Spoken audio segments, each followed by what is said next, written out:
নমস্কার। আজকের ভিডিওতে আমার আলোচনা বৃন্দাবনের ষড়গোস্বামীদের নিয়ে। এই প্রসঙ্গেই বলি যে আগের ভিডিওতে আমি ষড়গোস্বামীদের নিয়ে কিছুটা অংশ আলোচনা করেছিলাম।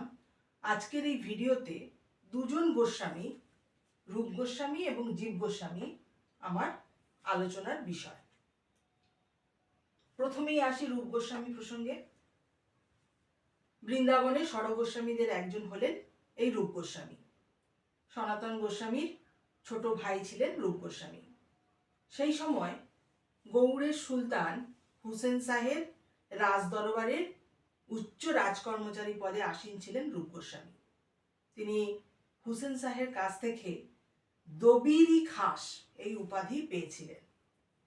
এরপর মহাপ্রভুর প্রথম দর্শন লাভের পর রূপ গোস্বামী তিনি হুসেন শাহের রাজকর্মচারীর পদ পরিত্যাগ করে এবং সেই সঙ্গে সংসার ধর্ম ত্যাগ করে তিনি প্রয়াগে মহাপ্রভুর কাছে উপস্থিত হলেন। মহাপ্রভু রূপ গোস্বামীকে বৈষ্ণব ধর্ম এবং তার আচার সম্বন্ধীয় বিভিন্ন বিষয় শিক্ষা দান করলেন।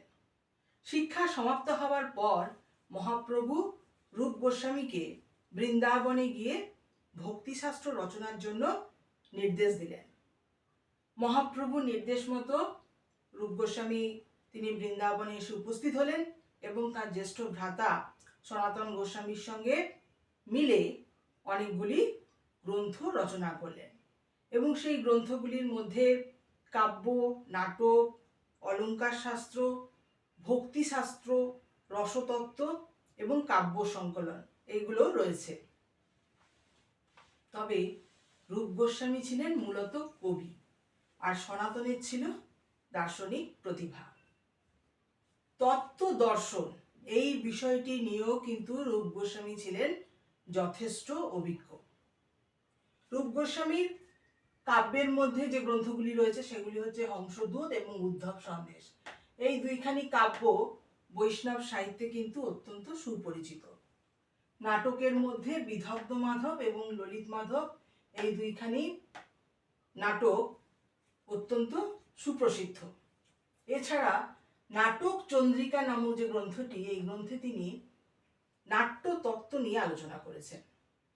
তবে তার মনীষা বা দক্ষতা বিশেষভাবে প্রকাশ পেয়েছে ভক্তি রসামৃত সিন্ধু এবং উজ্জ্বল নীলমণি এই গ্রন্থ দুটিতে। ভক্তি রসামৃত সিন্ধু এই গ্রন্থটিতে তিনি বৈষ্ণব ভক্তির বিভিন্ন শ্রেণী উপশ্রেণীর আলোচনা করেছেন এবং এই গ্রন্থে ভক্তি রসকে স্থায়ী ভাবের মূলমন্ত্র বলে ধরে নিয়ে কৃষ্ণ রতির বিভিন্ন শ্রেণী উপশ্রেণীর আলোচনা রয়েছে। বৈষ্ণব ভক্তি, গৌড়ীয় বৈষ্ণব ধর্মের ভক্তি তত্ত্ব মূলত এর উপরেই প্রতিষ্ঠিত। অন্যদিকে উজ্জ্বল নীলমণি এই গ্রন্থটিতে এখানে কৃষ্ণরতিকে মুখ্য স্থান দিয়ে তার আলোকে রূপ গোস্বামী তিনি অলঙ্কার তত্ত্ব এবং রসতত্ত্বকে ব্যাখ্যা করেছেন। বৈষ্ণব সাহিত্যের দিক নির্দেশক হিসেবে এই উজ্জ্বল নীলমণি গ্রন্থটি পরবর্তীকালে বৈষ্ণব সাহিত্যের ওপর যে অভূতপূর্ব প্রভাব বিস্তার করেছিল, ভারতীয় সাহিত্যে আর কোনো অলঙ্কার শাস্ত্রের ভাগ্যে কিন্তু সেই গৌরব জোটেনি।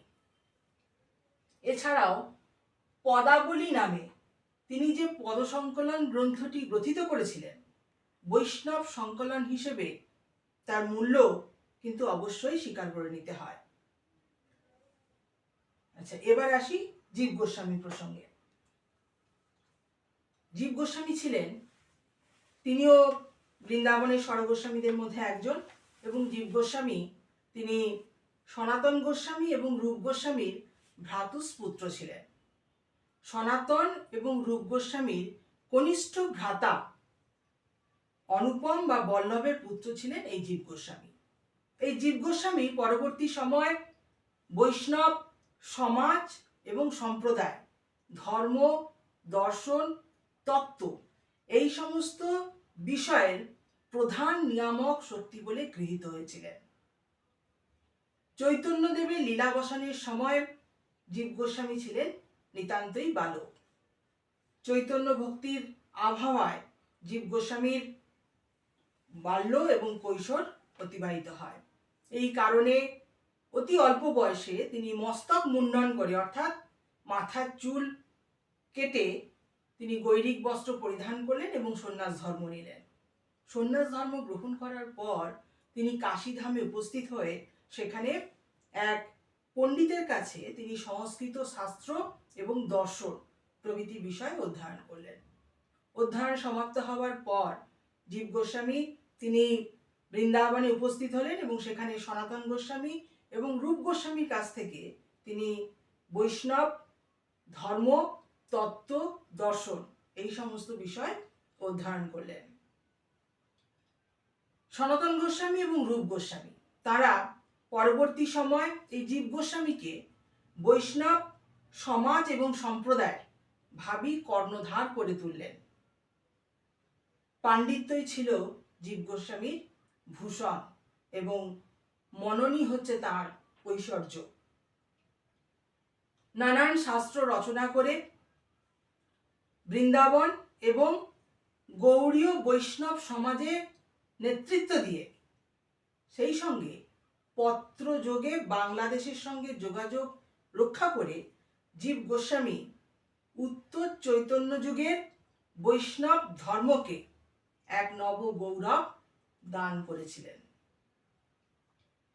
তার নামে অনেকগুলি কাব্য, ব্যাকরণ ও রসশাস্ত্র, বৈষ্ণব স্মৃতি ও ধর্মতত্ত্ব, বৈষ্ণব দার্শনিক গ্রন্থ এগুলো পাওয়া যায়। এবং তার কাব্যের মধ্যে যে গ্রন্থগুলি রয়েছে সেগুলি হলো গোপাল চম্পু, সংকল্প কল্পদ্রুম এবং মাধব মহোৎসব, এই তিনখানি কাব্য। এছাড়া ব্যাকরণ ও রসশাস্ত্রের মধ্যে যে গ্রন্থগুলি পড়ে সেগুলো হলো হরিনামামৃত ব্যাকরণ, সূত্রমালিকা, রসামৃত শেষ প্রভৃতি। এই সমস্ত গ্রন্থ ব্যাকরণ ও রসশাস্ত্রের মধ্যে পড়ে। এছাড়াও বৈষ্ণব স্মৃতি ও ধর্মতত্ত্ব বিষয়ক যে গ্রন্থগুলি সেগুলি হলো গোপাল তাপনী, ব্রহ্ম সংহিতা এবং লঘু তোষণী। এই তিনখানি গ্রন্থ বৈষ্ণব স্মৃতি ও ধর্মতত্ত্ব বিষয়ক গ্রন্থ। এছাড়াও বৈষ্ণব দার্শনিক গ্রন্থ ষট সন্দর্ভ। এই ষট সন্দর্ভর মধ্যে 6খানি গ্রন্থ রয়েছে। তার মানে এই 6খানি গ্রন্থকে একসঙ্গে বলা হয় ষট সন্দর্ভ। সেই 6খানি গ্রন্থগুলি আমি এক এক করে বলি। সেগুলো হলো তত্ত্ব সন্দর্ভ, ভগবত সন্দর্ভ, পরমাত্ম সন্দর্ভ, শ্রীকৃষ্ণ সন্দর্ভ, ভক্তি সন্দর্ভ, প্রীতি সন্দর্ভ। এই 6খানি গ্রন্থ ষট সন্দর্ভ নামে পরিচিত। জীব গোস্বামী ছিলেন মূলত দার্শনিক প্রকৃতির পণ্ডিত। তিনি ন্যায় দর্শনের সহায়তায় গৌড়ীয় বৈষ্ণব ভক্তি তত্ত্বের স্বরূপ বিশ্লেষণ এবং বৈশিষ্ট্যকে সুপ্রতিষ্ঠিত করেছেন। সনাতন গোস্বামী, রূপ গোস্বামী এবং বৃন্দাবনের অন্যান্য আচার্যরা তারা চৈতন্য প্রবর্তিত রাধাকৃষ্ণ তত্ত্বকে যে দৃষ্টিভঙ্গিতে পর্যবেক্ষণ করেছেন, জীব গোস্বামী ভারতীয় দর্শন প্রস্থানের পটভূমিতে এবং ন্যায় দর্শনের সহায়তায় তাকেই সুপ্রতিষ্ঠিত করেছেন।